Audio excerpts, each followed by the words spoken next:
Desde el 20 al 23. Amén. Bueno, hemos dividido, aunque hubiéramos podido hacerlo la otra clase hasta el 23, pero era extenso y lo que estamos tratando también es de bosquejar un poco lo que son los temas. Entonces, la semana pasada pues vimos hasta el 20, la primera parte, como siempre que el Señor ha puesto. Él fue el primero en poner y Él puso su vida en rescate por nosotros. Y la Biblia nos enseñaba en esa primera parte de la capacidad que solamente Cristo tenía para poder rescatarnos. Nadie más tenía esa capacidad. ¿Se acuerdan que terminamos con esa parte y con el ejemplo del rescate? ¿Quién podía rescatar? Jesucristo, porque era Dios. O sea, toda la plenitud de Dios estaba en Él. Entonces ahora, desde el 21 hasta el 23, comienza la otra parte. ¿A quién le toca la otra parte? Si Cristo ya puso la primera parte, ¿a quién le toca la otra? A nosotros. Entonces los versículos desde el 21 al 23 hablan sobre nosotros. Cristo lo ha puesto todo, Él es todo, y ahora ¿qué vamos a hacer nosotros con esa parte que Cristo ha hecho?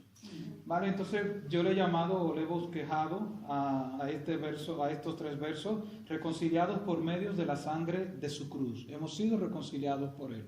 Y ahora comienza la parte de la reconciliación donde nosotros caminamos entonces en esa reconciliación que el Señor ha hecho en nuestras vidas. Vamos a leer entonces el verso 21 y vamos a leerlo los tres y luego entonces lo vamos explicando estos tres versos. El verso 21 dice: y a vosotros también que erais en otro tiempo extraños y enemigos en vuestra mente, haciendo malas obras, dice, ahora os ha reconciliado, en su cuerpo de carne, por medio de la muerte, para presentaros santos y sin mancha e irreprensibles delante de Él. ¿Cómo Él nos presenta y cómo estamos nosotros? Y dice luego el 23, si en verdad, vamos a leer desde el 22 para que se pueda unir. Dice, en su cuerpo de carne, por medio de la muerte, para presentaros santos y sin mancha e irreprensibles delante de Él, si en verdad permanecéis fundados y firmes en la fe. ¿A quién le corresponde esa parte? A nosotros. Y sin moveros de la esperanza del Evangelio que habéis oído, el cual se predica en toda la creación que está debajo del cielo, del cual yo, Pablo, fui hecho ministro. Entonces aquí está la parte que corresponde a nosotros. Vamos a ver en el verso 21, y el verso 21 comienza diciendo, y a vosotros también. Estuve investigando y yo puse una nota mía aquí donde y a vosotros también. Es probable, puse, de que hubiera algunos hermanos que ya se sentían justificados. Acuérdense que había movimiento gnóstico que se estaba metiendo dentro de la iglesia y es probable de que algunos hermanos pues ya estaban entrando, incluso veremos otro movimiento dentro de este mismo, más adelante para no adelantarme, que estaba moviéndose dentro de la iglesia y entonces parece que ya algunos hermanos se estaban sintiendo justificados, o sea, no necesitaban a Jesucristo, sino que ya se sentían justificados. Por eso Pablo está diciendo, y también a vosotros. Es probable de que esto también estuviera sucediendo dentro de la iglesia, por el mismo problema que ya conocemos. Dice la palabra aquí, dice que erais en otro tiempo extraños y enemigos en vuestra mente. Vamos a dividir estas dos cosas y a ver a qué Pablo se refería cuando le llamaba a los colosenses de que antes eran extraños.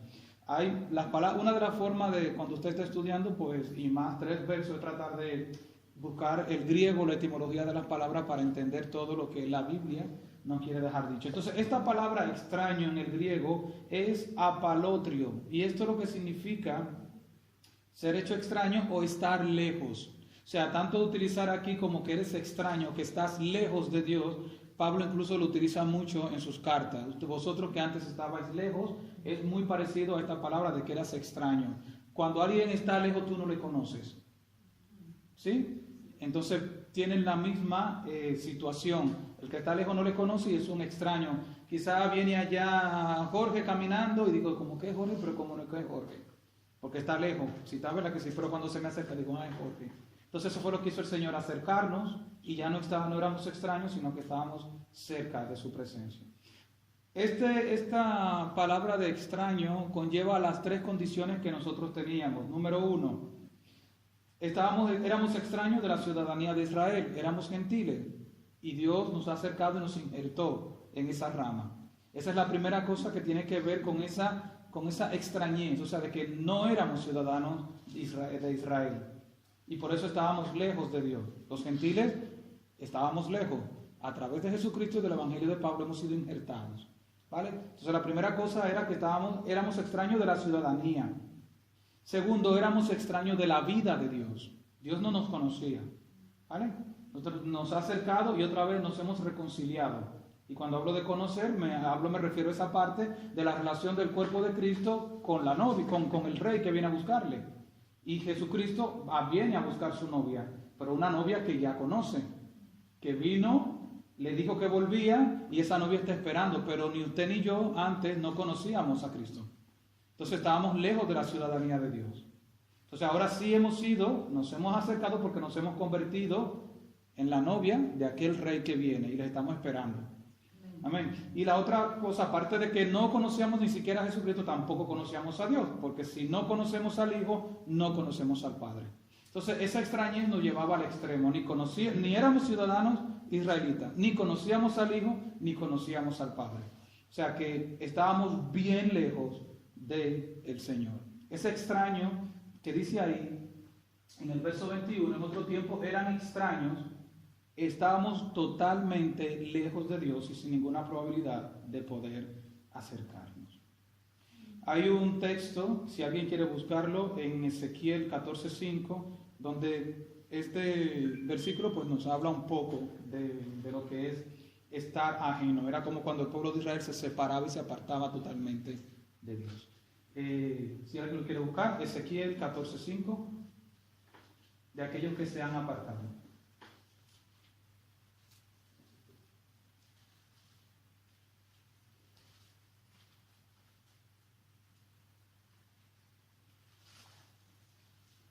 Para tomar la casa de Israel por el corazón, ya que se han apartado de mí, todos ellos por sus ídolos. Amén. ¿Sí? Se han apartado, todos ellos en pos de sus ídolos. Iban detrás de otros dioses y habían dejado al Señor. La otra parte que menciona ahí, que es muy importante, acuérdense, vamos dividiendo, y la palabra de Dios dice que antes éramos extraños. Otra cosa que está diciendo, que éramos enemigos en nuestras mentes. ¿Qué pensábamos nosotros antes que nos hacíamos enemigos de Dios? Efesios 2:3 nos da algunas enseñanzas sobre lo que nuestra mente anteriormente corría, por lo cual nosotros nos convertimos en enemigos de Dios. ¿Alguien que lo quiera leer? Efesios 2:3. Entre los cuales también todos nosotros vivimos en otro tiempo en los deseos de nuestra carne, haciendo la voluntad de la carne y de los pensamientos, y éramos por naturaleza, y éramos por naturaleza hijos de ira, lo mismo que los demás. Amén. ¿Qué había en nuestros pensamientos? Pensamientos de carnalidad, pensamientos que no venían del Señor. Y dice aquí que nosotros éramos por naturaleza hijos de ira. O sea que nos merecíamos el castigo porque nuestra mente estaba contaminada y nuestros pensamientos estaban totalmente lejos del Señor. Aquí dice, nos enseña que alguien que se encuentra en este tipo de pensamiento es enemigo de Dios. Y nosotros éramos eso antes de conocer al Señor. Y por lo tanto éramos hijos de ira. Ahora, acuérdense algo muy importante. ¿A quién Pablo le está hablando en la carta de Colosenses? ¿Y quiénes cómo eran? ¿Eran cristianos o inconversos? Eran gentiles cristianos, exactamente, pero eran creyentes. Entonces, está Pablo hablando de esa vida pasada, y si se le está mencionando siendo cristiano, es porque le está diciendo, tengan cuidado, porque ustedes vivían así. Cuidado con volver nuevamente a caer en esto. Esa era su vida pasada. Y acuérdense que ustedes eran enemigos de Dios, pensando de esta forma. Así que le está diciendo, tengan cuidado. Entonces yo he puesto aquí, ¿nos podemos encontrar con cristianos con mentes como estas? Pregunto. Entonces hay que tener cuidado, porque este modo de pensar no es de un creyente, que sea creyente. Y si estamos en lo que leímos ahora mismo, pues nos estamos alejando de Dios, porque lo que está diciendo era que antes estábamos lejos, porque pensábamos de esta forma. Y si volvemos a pensar de esta forma, enemigos, entonces vamos a ir alejándonos nuevamente. Nos vamos alejando del Señor. Vamos a ver qué debe de tener un cristiano entonces, qué debe de tener. Primera de Corintios 2:16. ¿A qué Pablo está apelando? A que los colosenses no se olviden y qué deberían entonces de tener los cristianos. ¿Alguien que quiera leerlo? Primera de Corintios 2:16. 2:16. Porque ¿quién conoció la mente del Señor? ¿Quién le instruirá? No, nosotros tenemos la mente de Cristo. Amén. ¿Qué tenemos nosotros? La mente de Cristo. Es lo que realmente nos lleva el Señor a que nosotros tengamos. ¿Cómo puede un cristiano tener la mente de Cristo? Andando con Cristo. No, Bueno, sí. yo creo que es orando, teniendo intimidad con Él y la palabra. La santidad. Yo creo que es la santidad, porque lo que nos santifica es la palabra. Pero es que andar con Cristo es todo esto, es seguir su camino, es seguir sus No, porque hay deseos. personas que pueden andar con Cristo según ellos. Según Bueno, pero ellos. andar con Cristo, la palabra verdadera de andar con Cristo es saber que tenemos que ser instruidos por Él, tenemos que ser guiados por Él. Para mí es un abarcar oración, lectura de su palabra, seguirle, buscarle, entrar en intimidad con Él, porque claro, yo no hablo del que viene a la iglesia y en sentido figurado, voy a la iglesia, ando con Cristo. Hay una diferencia física, hay una diferencia íntima con el Señor. Hay que tener un encuentro con el Señor, tener una vida y querer desear alcanzar la plenitud con el Señor. Para nosotros es muy cómodo aparentar, ser muchas veces, que voy a los cultos, nos convertimos a veces en religiosos. Pero el compromiso con el Señor, de 20 quizá menos de la mitad quieren el compromiso con el Señor. Y eso lo vemos en las iglesias hoy día. El compromiso con Dios no es lo mismo que el compromiso con el templo, ¿entiendes?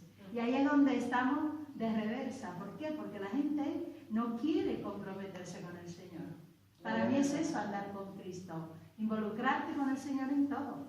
No solamente en lo figurado, sino en hacer. ¿No? Han dicho lo mismo las dos, de forma diferente, pero ambas lo que quieren decir es lo mismo.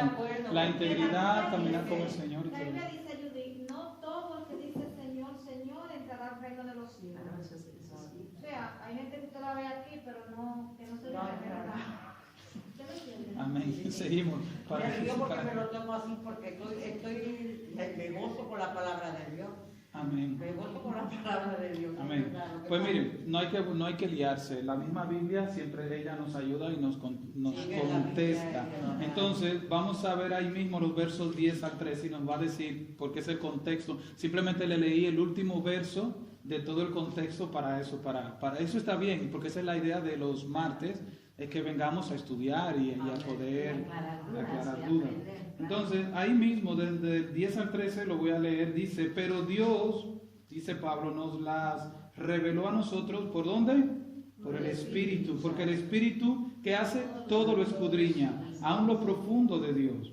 Porque ¿quién de los hombres sabe las cosas del hombre, sino el Espíritu del hombre que está en él? Así tampoco nadie conoció las cosas de Dios, sino el Espíritu de Dios. Y nosotros no hemos recibido el Espíritu del mundo, sino el Espíritu que proviene de Dios, para que sepamos lo que Dios nos ha concedido, nos ha hablado, nos ha instruido. Lo cual también hablamos, dice Pablo, no con palabras enseñadas por sabiduría humana, sino con las que enseña el Espíritu, acomodando lo espiritual a lo espiritual. Entonces, aquí ya podemos ver que es una mente de Cristo, alguien que está lleno del Espíritu Santo, de su presencia, y que lo lleva a hablar, a moverse de acuerdo a lo que está. ¿Quién conoció las cosas que están en el Señor, en el Padre? Pues el Espíritu, y Él nos las revela. Entonces, una mente de Cristo, una persona que tenga la mente de Cristo, es alguien que está lleno del Espíritu Santo, de su presencia. Y eso le lleva, como dice Pablo, a hablar, a actuar y a caminar en ese orden. Por eso él dice, yo no hablo, yo no me muevo, lo que se me ha concedido. Y todos esos verbos tienen que ver con acción del ser humano, de lo que está haciendo a través de lo que ha recibido. Entonces, la mente de Cristo es caminar, es moverse de acuerdo a lo que enseña la palabra de Dios a través del Espíritu Santo. aquí hay una parte donde es muy importante porque dice lo espiritual a lo espiritual. ¿Qué tiene que ver acomodar lo espiritual a lo espiritual? Acuérdense que hemos partido de Colosenses y hablamos de qué vimos allá. De que antes teníamos una mente, ¿cómo?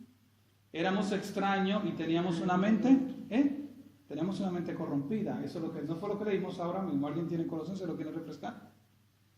Esas fueron dos cosas que leímos. Si quieren se lo digo yo, que lo tengo también aquí. Éramos extraños y lo otro era que éramos enemigos en nuestra mente. Éramos enemigos. Y lo que la Biblia nos está enseñando es que nosotros tenemos que tener la mente de Cristo. Y esa mente de Cristo conlleva tener el Espíritu Santo que nos dirige y que nos lleve a acomodar lo espiritual a lo espiritual. ¿Qué es acomodar lo espiritual? Yo pregunto, hoy lo voy a hacer un poquito más abierto. ¿Alguien? ¿Qué es acomodar lo espiritual a lo espiritual? ¿Qué dice Pablo? ¿Alguien? ¿Quién quiera? ¿Puede? No hay trampa. No hay trampa. No, es de examen, es de examen. A ver. Alinear nuestro espíritu con el espíritu del Señor, ¿no? Amén. Alinearlo, y tiene que ver también con la parte. Pablo está en todo el bosquejo hablándole, acuérdense, a los corintios. Y el contexto de lo que él está diciendo es tratando de decirle a ellos lo que yo estoy recibiendo, yo no lo estoy recibiendo por voluntad humana, no es de mi carne, es del Señor. Ahora, Pablo dice, yo he recibido lo espiritual, pero para acomodar lo espiritual a lo espiritual tiene que ver con la parte que se recibe. Vamos a leer ahí en Corintios el verso, vamos a leer el verso 1, 2:1, estamos en el capítulo 2. Así dice el capítulo 2, verso 1. Bueno, yo le hubiera dicho que estudiaran a Corintios, así hubieran venido más preparados, porque no sabían, ¿verdad que no? Pero bueno, de eso se trata, de venir para aprender. En Corintios 2:1 dice, así que hermanos, como dice, cuando fui a vosotros para anunciaros el testimonio de Dios, no fui con excelencia de palabras o de sabiduría. O sea, cuando fui a decirles a ustedes, y luego allá en el 13, él dice que él acomodaba lo espiritual de él a lo espiritual. Seguimos. Pues me propuse no saber entre vosotros cosa alguna, sino a Jesucristo y a este crucificado.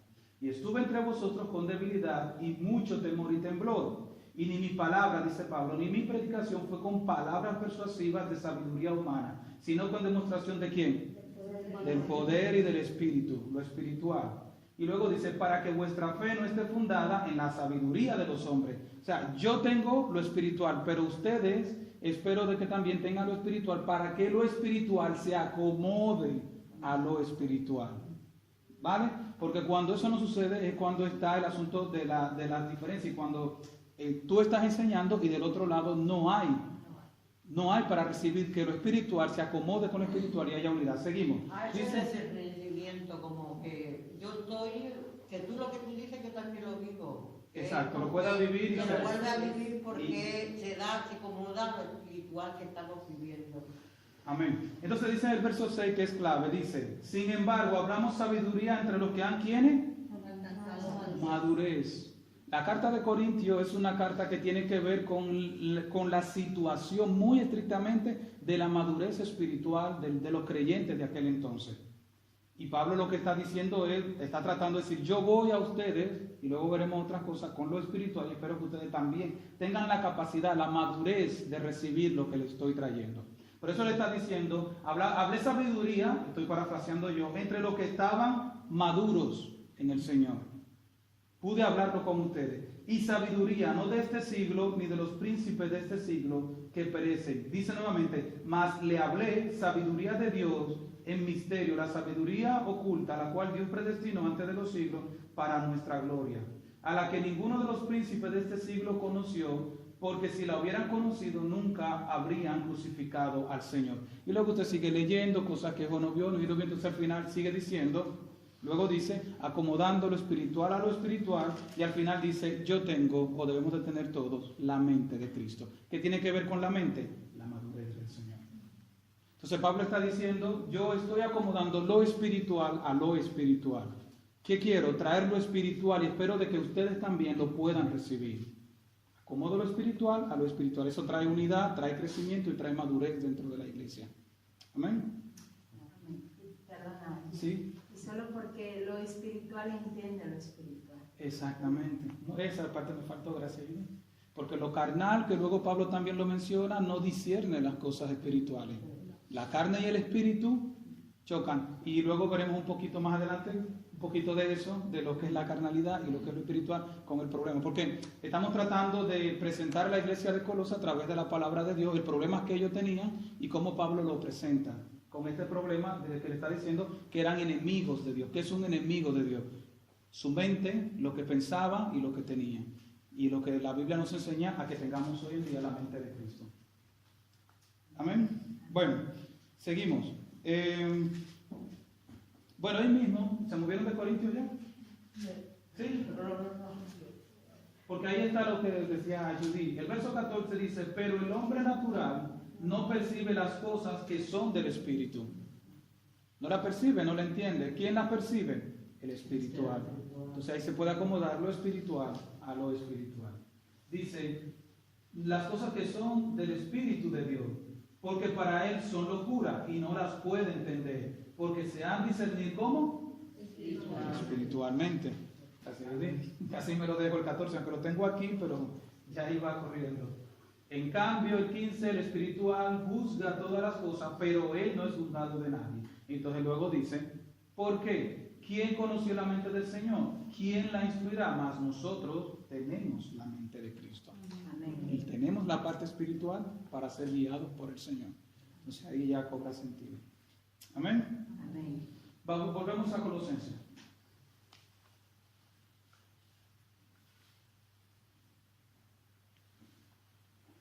Amén. La otra parte que no podemos dejar, hemos dividido, o lo he dividido el versículo 21 en 3 partes. Número 1, vosotros también, ¿verdad que sí? O 4. La otra parte, éramos extraños, ¿sí?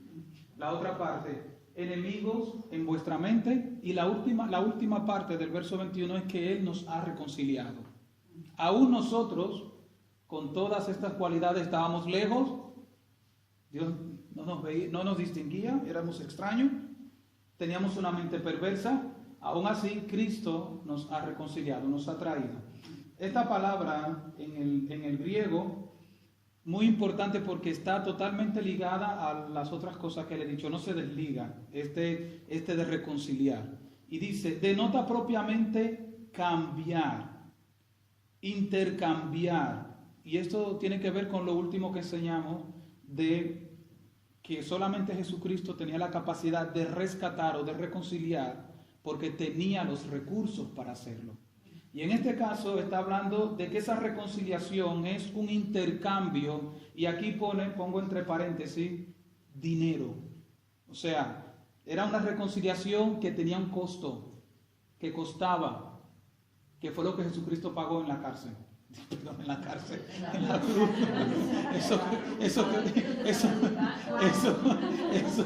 Eso se puede quitar de la obra. No creo. Me acordé de Juan, no sé de Juan. Pero este de reconciliar tiene un costo. ¿Entienden? Porque solamente podía reconciliar o rescatar a aquel que tenía recursos, y eso era Jesucristo. Por eso el dueño de todo, por eso Dios se agradó de darle a él, de vaciarse en él, y había que tener recursos. Entonces este reconciliar era de costo, de un costo que se tenía que pagar para que tú y yo, que estábamos extraños, que teníamos una mente perversa, pudiéramos ir. ¿Y cuál precio que Jesús pagó? Su sangre, su propia vida. Entonces esa reconciliación tenía un precio. Pero esta reconciliación tiene algo, y es que hay que cambiar de enemistad, o sea, dice aquí, de ahí de personas, cambiar de enemistad a amistad, de reconciliar. O sea, me explico, Jesucristo nos reconcilia, pero nosotros tenemos que tener un cambio de actitud, de amistad con el Señor. Me explico. Yo te reconcilio y después tú dices, sí, ya tú pagaste el precio, ahora soy libre, te vi, te veré. Como dicen en mi país, nos vemos, chao. O sea, esta reconciliación, yo te reconcilio para que seamos amigos. Ahora me doy a entender. Hay un cambio de actitud en este precio que se paga en esta reconciliación. Entonces, es la parte que nos toca a nosotros, de Por eso está hablando de que éramos enemigos. Y ahora el Señor nos reconcilia, ¿para qué? Para que seamos amigos. Que una cosa está unida. Ese verso entre la enemistad, en que estábamos lejos, y esa palabra en el griego de reconciliar, es que éramos enemigos y ahora somos amigos del Señor. Te he traído, he pagado un precio por ti, pero somos amigos. Entonces nuestra mente tiene que cambiar para caminar con el Señor. ¿Cómo andarán dos juntos? Amós 3:3. Si no están de acuerdo. Ser amigos del Señor. Y es lo que la palabra de Dios, o Pablo, le está diciendo a la iglesia de Colosenses. A ver, tengo unas cuantas cosillas que he puesto aquí. Vamos a buscar, a ver, tengo aquí dos cosas. Dice, ¿alguien tiene 2 de Corintios 5:19?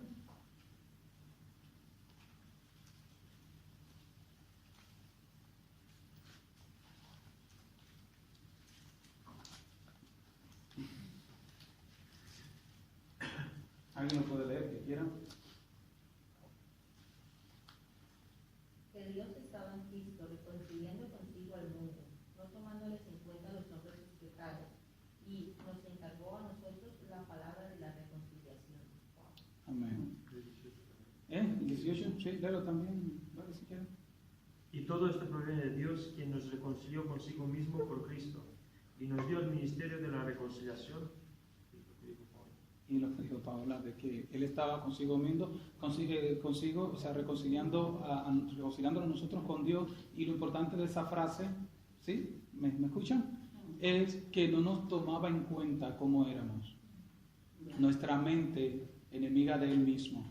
Por eso Pedro dice, el justo muriendo por los injustos. Era normal que un pecador pagara, pero el inocente, Jesucristo, o sea, si yo voy a rescatar o voy a pagar, lo que yo esperaría o quisiera es que la persona que voy a rescatar sea mi amigo. Imagínate como en los tiempos de antes, un grupo de personas que se van a rescatar, están todos haciéndote para que tú lo rescates a él. Están todos, te levantan la mano, pero nosotros no. Nosotros le habíamos dado la espalda a Dios. Y aún así, con nuestra mente perversa y enemiga, Dios dice, sí, yo lo rescato a él, yo lo quiero. O sea, no sé si me entienden la magnitud del rescate del Señor, de la reconciliación. Nuestra mente, el Señor ahí que nos va a rescatar y nosotros decimos que no queremos. Y Dios aún así nos escoge y nos saca de donde nos encontramos.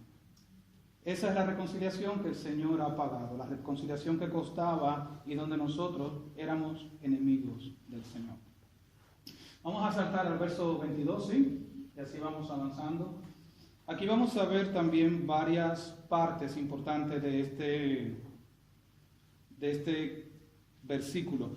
Y vamos a verlo también y aterrizarlo con lo que queremos enseñar del contexto también de Colosenses. La primera parte que menciona es en su cuerpo de carne. Y ahí está en el verso 22. Dice, ¿en dónde nos reconcilió? ¿Cómo nos reconcilió? Dice, en su cuerpo de carne. Es muy importante esta parte porque esto es un hebraísmo que lo tomé de un comentario. Y dice que significa el cuerpo humano de Cristo. O sea, en su cuerpo de carne se refiere al cuerpo humano de Jesucristo, tal cual. Y por extensión, el total de su existencia física aquí en la tierra, el cual satisfizo o llenó todas las demandas que tenía el Padre con él. ¿Por qué es importante esta frase que Pablo utiliza de en su cuerpo de carne? ¿Por qué? Porque se estaba levantando un movimiento en los colosenses que se llamaba el docetismo. Y ese movimiento lo que trataba o lo que decía era que un movimiento gnóstico, que es lo que hemos hablado del movimiento que existía en aquel entonces, ese movimiento lo que decía era que Jesucristo no estuvo físicamente y que todo lo que se vio fue una alucinación de él en la tierra. O sea, cuando José de Arimatea, por ejemplo, lleva la cruz, ellos dicen, ven, o sea, ¿se dan cuenta? José de Arimatea llevó la cruz porque Jesús nunca estuvo. Sí. Era un espíritu, exactamente, era una alucinación, era lo que se creía, y este movimiento, pues esto era lo que quería. Entonces Pablo está diciendo, o la Biblia le está diciendo, nos está diciendo, en su cuerpo de carne, físicamente y humano. Ahí fue que nos reconcilió. No es un espíritu que vino a la tierra, sino que vino físicamente a morir por nuestros pecados. Entonces esa frase no se puede pasar por alto, aunque para nosotros lo veamos normal, porque claro, estamos seguros de que Jesús vino.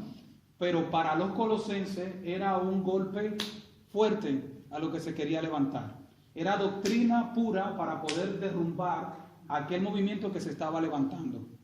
Y lo que se quería era esto: Jesucristo vino y murió en su cuerpo de carne, en su cuerpo humano y físico. Murió en la cruz. Entonces podemos ver algunos versículos en 1 de Pedro 2:24.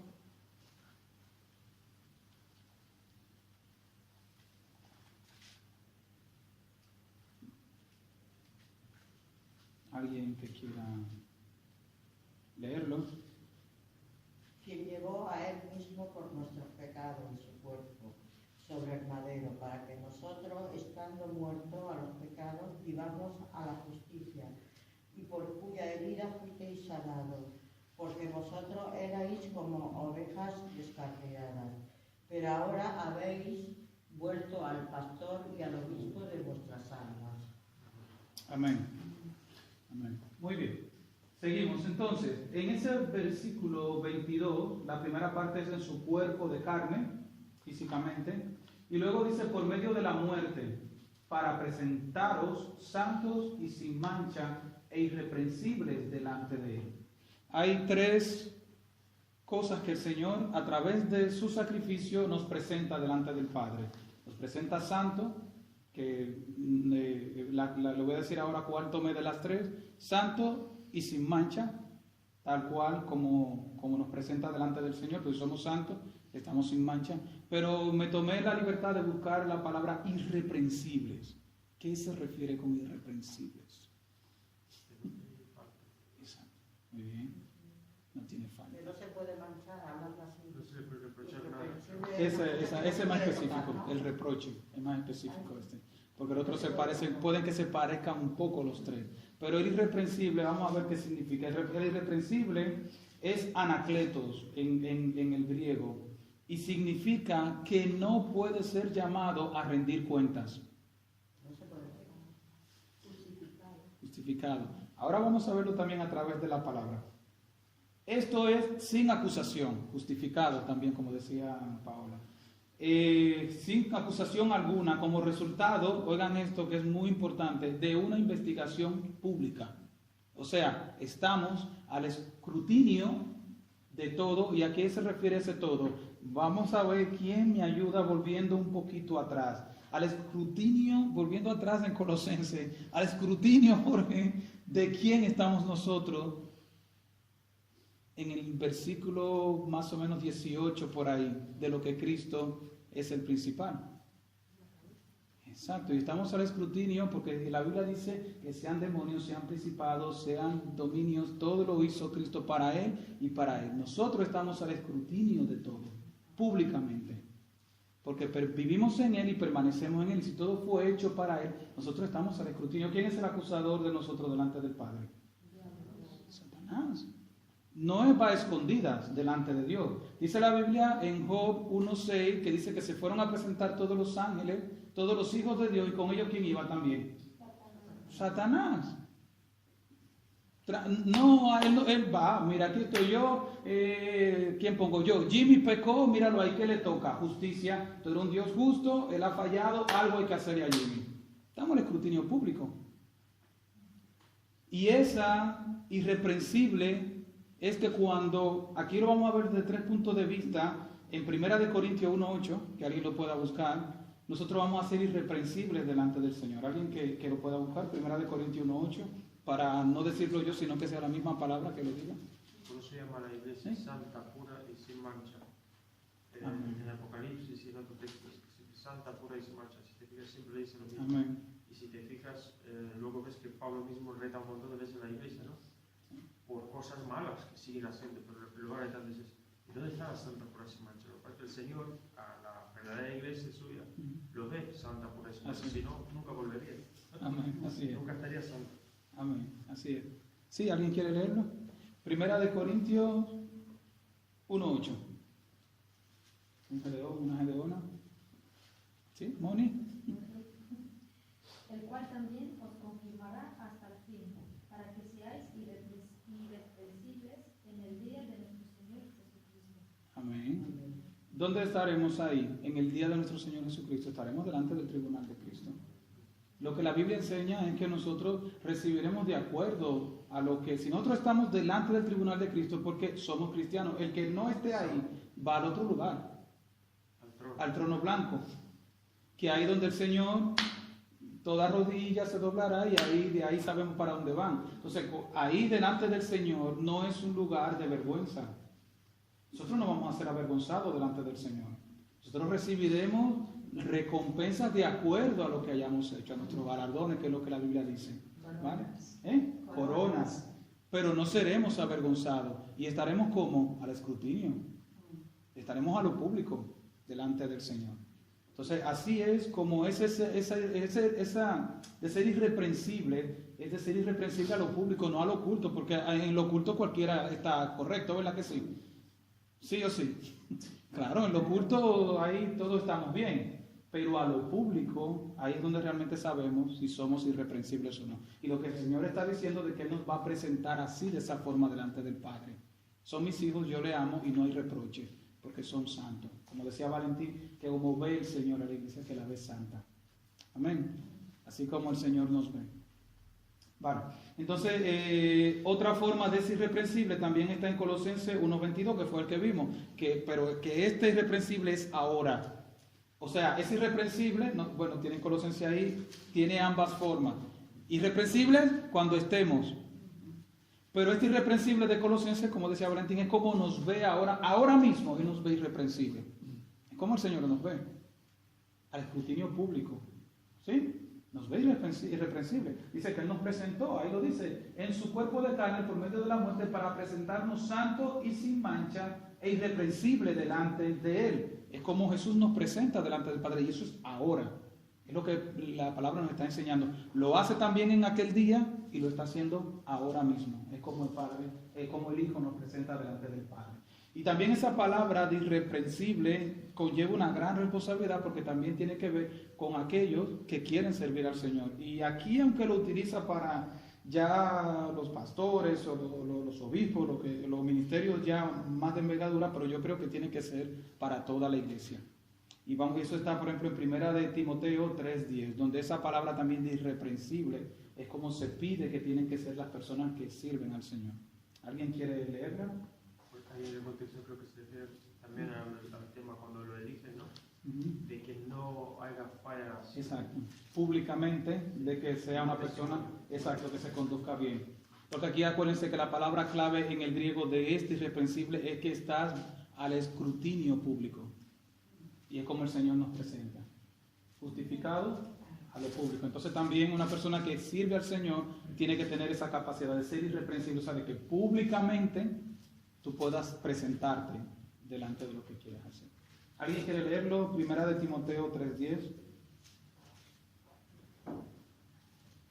Y estos también sean sometidos a prueba primero, y entonces ejerzan el diaconado, y si son irreprensibles. Amén. Exacto, que ejerzan si son irreprensibles. Es la misma palabra en griego. Allí utilizándola para el cuerpo de Cristo delante del Señor, utilizándola ahora mismo y también utilizándola para los que quieren servir al Señor, que seamos irreprensibles. Vamos al versículo 23, ¿sí? Esto es una cadena o una conjunción, o sea, que se une de una cosa con la otra. Vamos a leerlo desde el 22, porque ahí dice, en su cuerpo de carne, por medio de la muerte, ahora vamos entendiendo, su cuerpo de carne, por medio de la muerte, para presentarnos santos y sin mancha e irreprensibles delante de Él. Ahora aquí hay un condicionante que nos toca a nosotros. Es lo que el Señor ha hecho, nos presenta delante del Padre, pero Él dice, si en verdad permanecemos fundados y firmes en la fe y sin movernos, dice movernos, pero digo sin movernos de la esperanza del Evangelio que habéis oído. Ahora hay un condicionante. El Señor hace eso pero está diciendo de que debemos de mantenernos firmes en la fe que nosotros hemos recibido. Aquí es donde entra la parte porque aquí, por ejemplo, yo no estoy tratando de justificar algo. La Biblia lo está diciendo literalmente. ¿Y de qué está hablando? De que la salvación es una constancia. Entonces, por eso yo siempre lo digo ahora, por ejemplo, a quien le digo, tengan cuidado con lo que escuchan, porque sin usted querer puede entrar en contienda con lo que a veces estamos enseñando. Se topa con un predicador que luego le dice la salvación no se pierde. Tire confeti y haga lo que quiera, porque la salvación no se pierde. Yo no lo estoy diciendo, lo está diciendo la Biblia. Si usted no lo ve, a ver si lo puede ver, pero lo que estamos leyendo y estudiando, sin tratar de justificarlo con otros versículos ni decir otra cosa. Aquí estamos hablando de que el Señor nos ha rescatado. Estamos hablando de que antes éramos enemigos de Dios. Y ahora la Biblia está diciendo que todo esto es si nosotros en verdad permanecemos fundados y firmes, dice, en la fe y sin movernos de la esperanza del Evangelio que habemos escuchado. Yo no lo estoy justificando, lo está diciendo la Biblia. Ahí no está diciendo, y aunque hagamos cualquier cosa, seguiremos firmes y seguiremos cimentados en el Evangelio y seguiremos siendo justificados y reconciliados. Pablo está diciendo, esto está aquí, pero ustedes tienen que hacer esto. Y era lo que le estaba tratando de decir a los colosenses, porque se estaban desviando.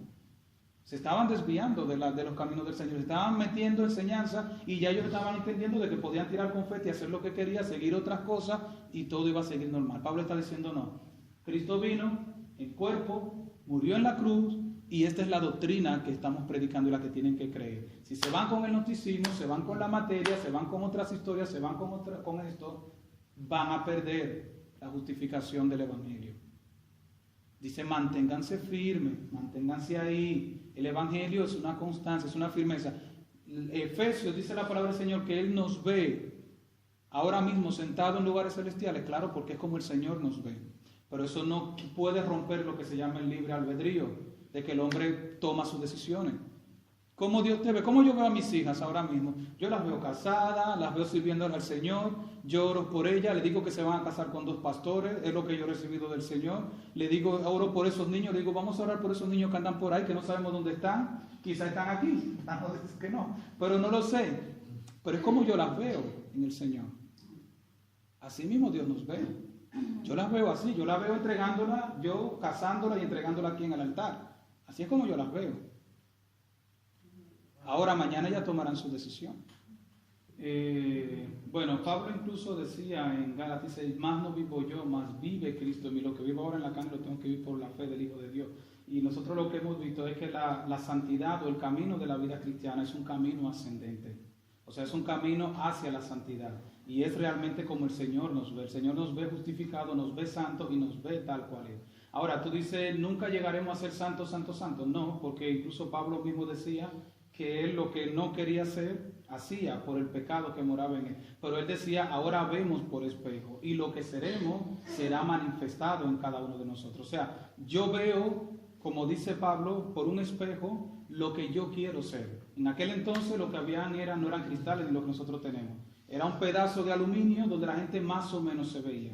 Entonces así pasa con el cristiano. Yo tengo que tratar de ver, o yo miro en ese espejo borroso lo que yo sería con el Señor. No sé si contento. O sea, tú tienes que tratar de tratar de mirar o de buscar esa santidad plena con el Señor. Porque la Biblia nos llama a eso. Santo, santo, santo, pues nunca llegaremos a ser hasta que no estemos delante de la presencia del Señor. Santos, sí, sed santos. Porque la epístola de Juan habla de que el que vive en el pecado no conoció a Dios. Dice, pero nosotros ya no pecamos. Tú te preguntas, ¿cómo? Yo no peco. Sí que peco. Lo que nosotros somos justificados. Esto es lo que entendemos perfectamente, lo que se está hablando.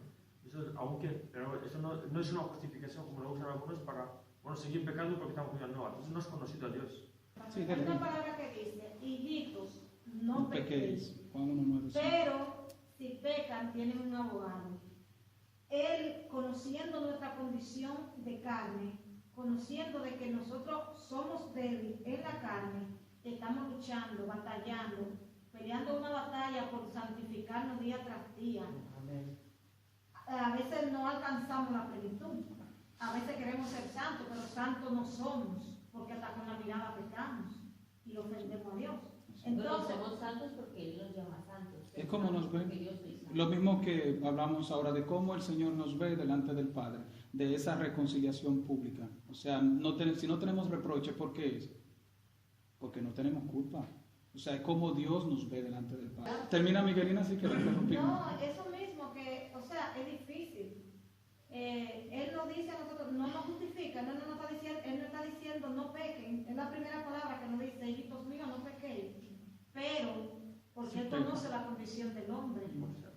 ¿Te me entiendes? Pero por si acaso no te derrumbe. Si tú pecaste, vete al Padre, ve de rodillas, reconcíliate con tu Dios, que tu Dios está apto para perdonarte y siempre está dispuesto.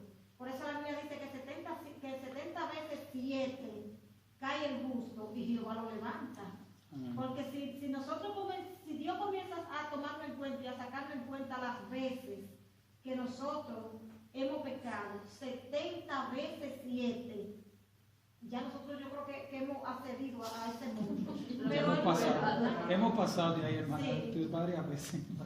Yo quería simplemente también leer de cómo también la palabra de Dios presenta a la iglesia que somos nosotros. Y eso está también en Efesios 5, en el verso 24, haciendo una analogía que es lo que todos conocemos del matrimonio. Y es cómo el Señor ve la iglesia y cómo la presenta. Y a través de qué la santifica a la iglesia, que es a través de su palabra. Incluso Jesús mismo le dijo a los discípulos, ustedes ya están limpios. ¿Por qué? Por la palabra. Entonces la santificación viene en la iglesia a través de buscar del Señor, de la palabra. Pero vamos a leerlo. Dice, así que en el verso 5:24 dice, así que como la iglesia está sujeta a Cristo, así también las casadas lo estén a sus maridos en todo. Dice, maridos, amad a vuestras mujeres, así como Cristo amó la iglesia y se entregó a sí mismo por ella. Dice, para santificarla. Es un proceso de caminar, para santificarla en el camino. Porque cuando usted se casa, es para en ese camino de matrimonio santificarse. Dice, para santificarla, habiéndola purificado en el lavamiento del agua. ¿Por quién? Por la palabra. O sea, la santificación viene por la palabra. A fin de presentársela a sí mismo una iglesia gloriosa, que no tuviese mancha ni arruga ni cosa semejante, sino que fuese santa y sin mancha. La idea de él es presentársela a sí mismo como una iglesia, o como una novia santa y sin mancha. O sea, es un caminar. Es eso de mantenernos conectados, de caminar en esa. La santificación es un camino continuo y es un camino hasta la eternidad, hasta que venga Cristo. Y la idea es que seamos como la luz de la aurora que va resplandeciendo según el día se va haciendo perfecto. Lo que no podemos es quedarnos en nuestro caminar con el Señor y de ir siendo maduros. Juan 15:5, ese es asunto de permanecer. He puesto 4 cosas que son importantes en el asunto de permanecer y ya estamos terminando. Que hoy ustedes también han tenido que ver. Mira que eran 3 versículos, digo, seguro hoy terminamos primero, pero hoy están muy activos. Parece que estamos aprendiendo. Tenemos que entender. Eso está muy bien. Que leemos. Juan 15:5, que habla de permanecer con el Señor. ¿Qué dice? Que lo estudiamos aquí una vez, los frutos del Espíritu, fueron de los primeros estudios que vimos. Sí, el 15:5. Yo soy la vid, vosotros los pámpanos, y el que permanece en mí, y yo en él, este lleva mucho fruto, porque separados de mí nada podéis hacer. Amén. O sea, que hay que estar conectado con el Señor. Otra cosa que es importante para permanecer, que era lo que Pablo le decía a los colosenses, Efesios 4, 14, 15. Efesios 4, 14 y 15. ¿Alguien que lo quiera leer? Ya no sois niños fluctuantes, llevados por doquiera de todo viento de doctrina, por estratagema de hombres que para engañar emplean con astucia las artimañas del error, sino que siguiendo la verdad en amor, crezcamos en todo en aquel que es la cabeza, eso es Cristo. Amén. Dice que no seamos llevados ni movidos por vientos de doctrina. Entonces eso es permanecer, ser constante, que era lo que Pablo le estaba diciendo a los colosenses. Se están dejando arrastrar, hay un movimiento por ahí hablándole de que Cristo fue un espíritu, una cosa rara que vino, hay que permanecer firme. Otra cosa, perseverar en la fe, 2 de Timoteo 1:15, y otra persona busca, ahí es 2 de Timoteo 4, del 9 al 10. Ya sabes esto, que me abandonaron todos los que estaban en Asia, de los cuales eran Sí. Figelo y Germone. Claro, perseverar, estos que se habían ido. Está bien. Sí, el 1:15, claro, lo han abandonado, no han perseverado, entonces hay que ver de que hay personas que en el camino se apartan.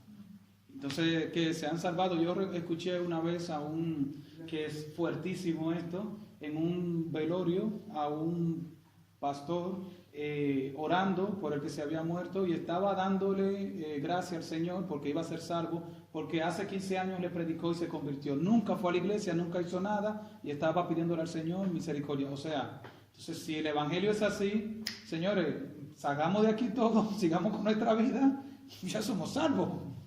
¿Para qué que venir a la iglesia? Qué cómodo fuera así el Evangelio.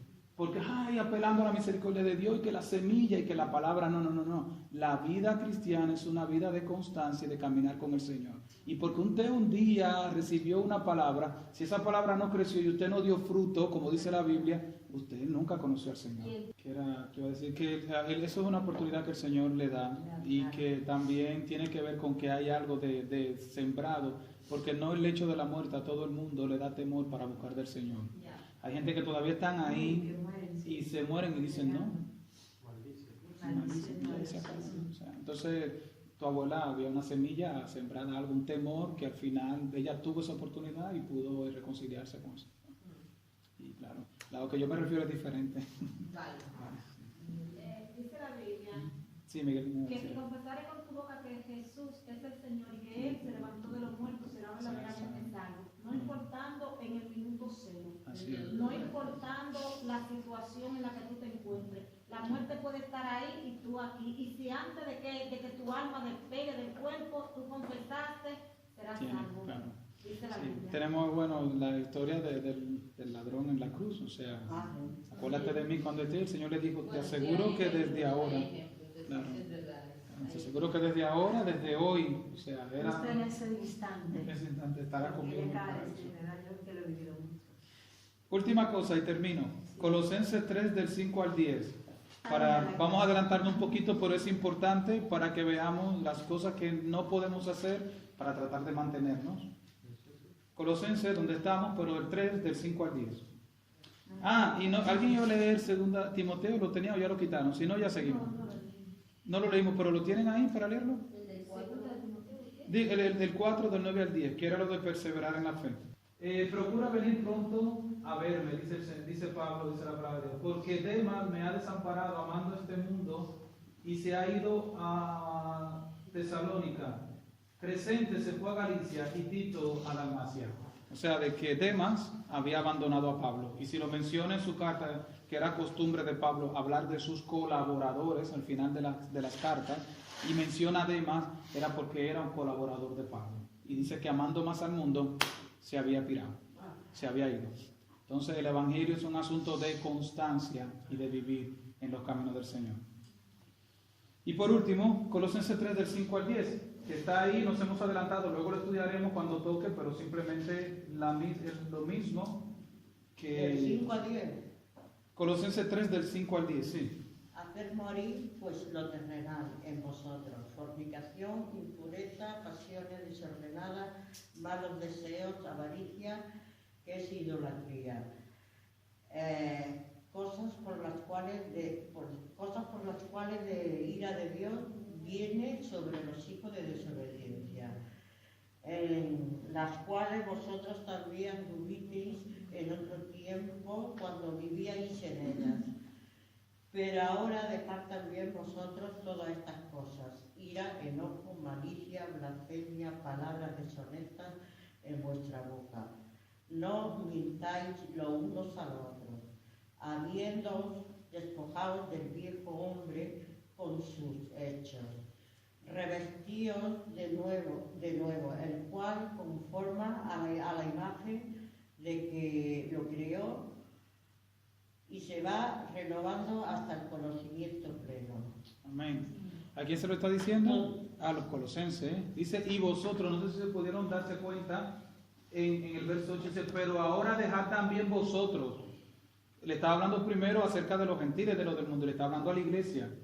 O sea, manténganse, dejen las cosas pasadas y busquemos las cosas del Señor. Entonces, un cristiano no debería de hacerlo, pero si la palabra de Dios se lo está diciendo a los cristianos, es porque podemos caer y deslizarnos en esto. Bueno, pero eso no es nada, un chismecito no es nada, una mentira no es nada, un rencorcito no es nada, aunque sé yo cuánto no es nada, y ahí vamos aglutinando cosas, llenándonos de cosas, y cuando venimos a ver dónde estamos más afuera que adentro, que estemos viniendo a la iglesia. Hay que mantener, hay que renovarse, y ese renovar es de quitar y poner.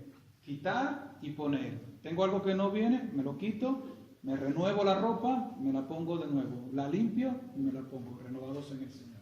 Dejar el viejo hombre ya, que ya estamos la nueva ley.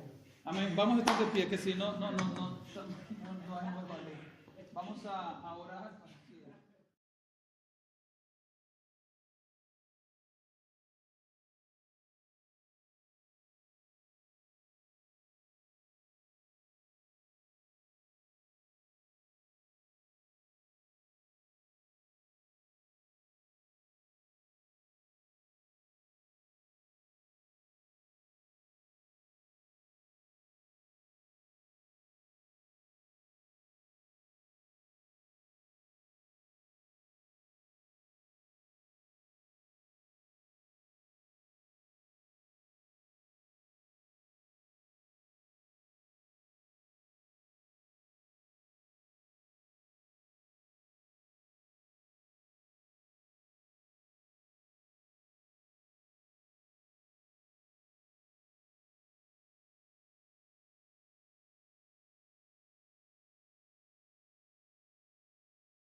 porque Dios estaba en Cristo, reconciliando contigo al mundo. Pero es... Amén. Entonces dice en el verso 6... Para mí es eso, andar con Seamos... Amén. Pues miren, no hay que liarse. La misma Biblia siempre ella nos ayuda y nos contesta. Entonces vamos a ver ahí mismo los versos 10 al 13 y nos va a decir, porque es el contexto. Simplemente le leí el último verso de todo el contexto para